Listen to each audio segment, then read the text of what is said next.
Muy buenas, tal y como dijimos ayer y antes de ayer, pues hoy toca analizar los setups, ¿no? Para ver cómo podría ser la puesta a punto de un Fórmula 1 a nivel ya más mecánico para adaptarse a este circuito Gilles Villeneuve. Lo vamos a hacer como siempre con gráficos de telemetría para contextualizarlo todo un poquito mejor. Y vamos a empezar por la carga aerodinámica. ¿Qué solemos ver para analizar carga aerodinámica? Pues el gráfico de aquí arriba, que es el de la velocidad del vehículo.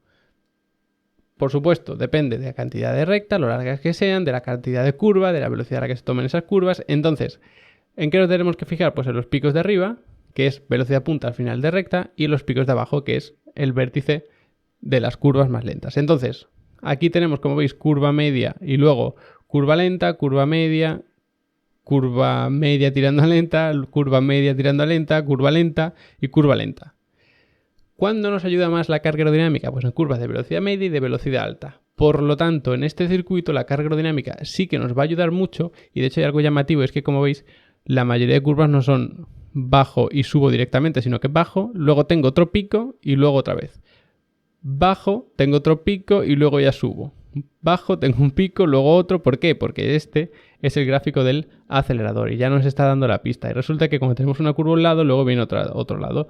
Curva a un lado, luego al otro. Curva a un lado, luego al otro. Curva a un lado, luego al otro. Es prácticamente así todo el circuito. Incluso en esta que parece que no, hay luego un pequeño giro al otro lado, que esto ya es la curva 10-11 y luego, por supuesto, la chicane del final, otra vez, que es una curva derecha-izquierda.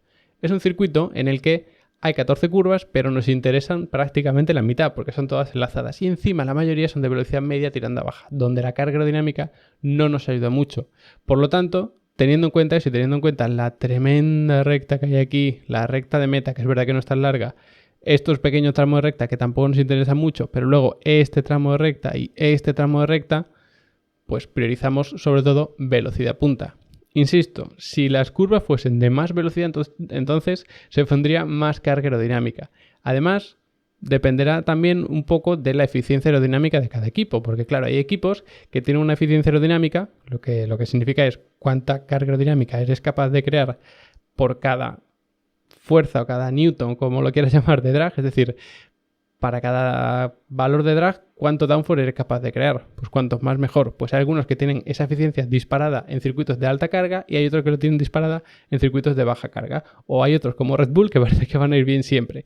Pues si eres de esos equipos que con baja carga tienes más eficiencia, puedes poner un poquito más de carga porque no te va a penalizar mucho velocidad punta, pero vas a ganar un poco más de rendimiento, sobre todo en este tipo de curvas, que además tener un poquito más de carga pues te ayuda sobre todo a manejar bien el coche, a que el piloto tenga más confianza porque al final tiene más agarre, incluso también para controlar más el balance del coche, porque si cargas de delante tienes un coche que es más sobrevirador, digamos que se activa más fácil entrando en curva y sobre todo cambiando dirección.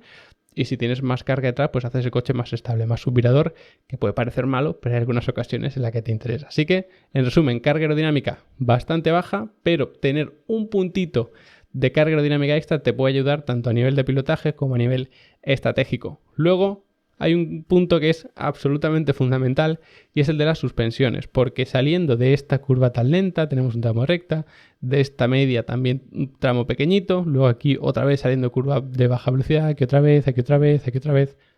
Ahí las suspensiones tienen que fomentar el agarre al máximo, porque además no tienen ayuda apenas de la aerodinámica, por dos motivos, porque las curvas son de baja velocidad, ahí la carga aerodinámica ayuda menos, y segundo, porque hemos dicho que vamos a poner poca carga aerodinámica, así que se tienen que cargar de ese agarre las suspensiones. Y no puedes decir, pues mira, voy a descargar la parte de atrás, voy a cargarla de delante, pues por reparto de pesos y demás, porque claro, el Fórmula 1 es una tracción trasera. Si tú lo descargas de atrás, en cuanto el piloto pise el acelerador, las ruedas van a patinar. No te interesa en absoluto. Y si lo descargas de delante para cargarlo detrás, es verdad que el tren trasero va a tener más agarre para empujar más, pero el tren delantero no va a ser capaz de soportarlo. Entonces, ¿qué va a pasar? Que el coche se va a dar la vuelta, va a ser muy complicado de controlarlo. Y precisamente en la última chicane con ese muro de los campeones, eso es bastante crítico. Así que las suspensiones tienen que equilibrar perfectamente el coche. Y no solo eso, sino que cuando tengamos cambios de dirección, tiene que reaccionar muy bien ese tren delantero. Esto se puede conseguir a través de otros reglajes, es verdad, como lo de las alineaciones, ahora hablamos de eso, pero las suspensiones tienen que permitir que el coche sea muy, muy reactivo. O sea que mucho ojo con las suspensiones porque tienen un trabajo muy, muy arduo. Y para complicarlo más todavía, fijaos en este gráfico de aquí abajo. Son las frenadas.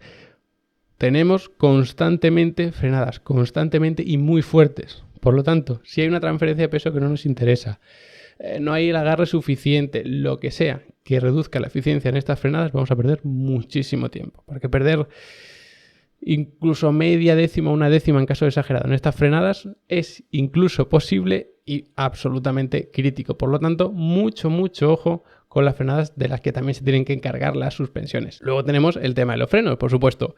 Aquí lo bueno es que ya nos podemos relajar un poco, no es tan complicado, porque no tenemos muchos tipos de frenadas, sino que prácticamente todas las frenadas son muy parecidas. Por lo tanto, no hace falta que el piloto esté constantemente ajustando mucho el balance de frenos, sino que más o menos tener un coche que frene de forma eficiente y que luego el balance entrando en curva sea correcto, es decir, que no sobrevire ni subvire de forma exagerada, pues más o menos, si te vale para una, te debería valer para el resto. ¿Dónde está el problema? Pues en hacer precisamente muy eficiente esas frenadas y en refrigerar los frenos, porque apenas hay descanso. Fijaos que este es el gráfico del freno. ¿Dónde tenemos descanso más o menos en los frenos? Pues tenemos un descanso aquí, en el que no se está pisando el freno, pero de repente frenada fortísima. Y luego aquí apenas hay descanso, aquí un tramo un poquito más, bueno, un poco más benévolo con los frenos, pero luego otra vez frenada fuerte, apenas da tiempo a refrigerar, otra frenada muy fuerte. Por lo tanto, si nos venimos aquí, este es el gráfico de la temperatura de los frenos, ¿vale? Por supuesto, estos datos están sacados de simulación, no hay que tomárselos al pie de la letra. No significa que todos vayan a llegar aquí a una temperatura de la rueda delantera derecha a 602,74 grados Celsius, ni mucho menos, ¿vale? Sino que son orientativos para que veamos la forma y entendamos el trazado. Entonces, empieza la vuelta, se sobrecalientan, se va refrigerando un poquito, se vuelve a calentar, se refrigera un poquito, se vuelve a calentar, y fijaos que estamos otra vez más o menos en las temperaturas, incluso más, del principio. Cuando se refrigera un poquito más, otra vez se calienta, más o menos otra vez en el mismo pico. Otra vez se enfría, pues otra vez se calienta más todavía. Y ahora sí viene la zona en la que más se puede refrigerar, pero otra vez se vuelven a sobrecalentar muchísimo. Por lo tanto, es un circuito en el que nos estamos moviendo constantemente en un rango muy alto de temperatura de los frenos. Así que eso puede ser uno de los mayores quebraderos de cabeza. Y luego quiero hablar también del tema de la alineación de las ruedas.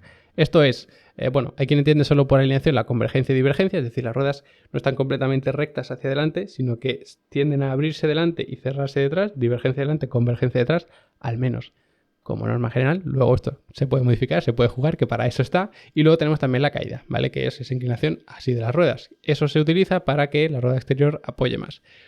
Hay que tener mucho cuidado con esto porque te quita eficiencia en recta, te aumenta un poco la degradación. Y eso, bueno, una cosa te interesa más o te importa más que la otra. La degradación aquí no debería ser un problema, pero el rendimiento en recta sí. Por lo tanto, habrá que ver cómo juegan los equipos con esto. Esa convergencia detrás se pone normalmente para tener un poco más de estabilidad saliendo de curva, que un coche como este con tanta potencia, tracción trasera, pues te interesa, y la divergencia delante te suele hacer que el coche sea un poquito más reactivo, además deforma de cierta manera los neumáticos, que aumenta el agarre y demás. Entonces, es crítico, porque ya digo, no es solo que el coche tú le metas un volantazo y te responda sabiendo que tienes muy baja carga, sino que encima tiras el coche a un lado y tienes que pegar un volantazo y enderezarlo hacia el otro lado. Ahí va a estar sobre todo la dificultad y habrá que ver. Por lo menos hay tregua en cuanto a la degradación, al menos a priori. Pirelli trae la gama más blanda de neumáticos, eso ya significa que es un circuito de baja degradación. Y cuando ha traído esta gama de neumáticos, normalmente no ha habido una degradación excesiva. Así que confiemos en que la degradación no se dispare y no vaya por las nubes. Otro tema importante es la lluvia, por supuesto. Si llueve, ¿qué pasa? Pues que la configuración de los coches cambia radicalmente, las frenadas no son tan fuertes, las aceleraciones no son tan fuertes, porque hay mucho menos agarre, evidentemente. La carga aerodinámica, pues la puedes aumentar un poco. La refrigeración de los frenos es mucho más fácil, la refrigeración de los neumáticos también es bastante más fácil. En fin, la conducción es diferente y todo cambia. El reglaje, pues tener unos reglajes, pues bueno, a lo mejor un coche quizá un poquito más alto en el sentido de que luego vas a poder ablandar las suspensiones para fomentar el agarre mecánico, poder poner más carga, en fin, para la lluvia sí que cambia bastante las configuraciones, y todo lo que hemos dicho de hay riesgo de temperatura y tal, pues eso al menos normalmente se acaba, porque claro, no puedes frenar con la misma intensidad en lluvia que en seco. Así que bueno, espero que os haya ayudado más o menos a entender los reglajes para este circuito Gilles Villeneuve. Ya sabéis que en Level Up Academy tenéis tarifa plana de cursos, sobre todo de telemetría y de reglajes. Además, ahora estamos con un curso de análisis de datos avanzados para setups. Tenemos uno de mecánica general, otro de reglajes, otro de introducción a la telemetría, otro de analizar telemetría para reglajes y ahora estamos con el de analizar reglajes, pero yendo ya a pulirlos ya del todo. Además, lo hemos empezado esta misma semana, o sea que lo vamos a terminar la semana siguiente, vamos dando una clase en directo al día, pero como siempre luego quedan todas grabadas para que las veáis cuando queráis. Así que nada, como siempre, os agradezco que os hayáis quedado hasta el final del vídeo y nos vemos después de la carrera analizando lo que nos deje.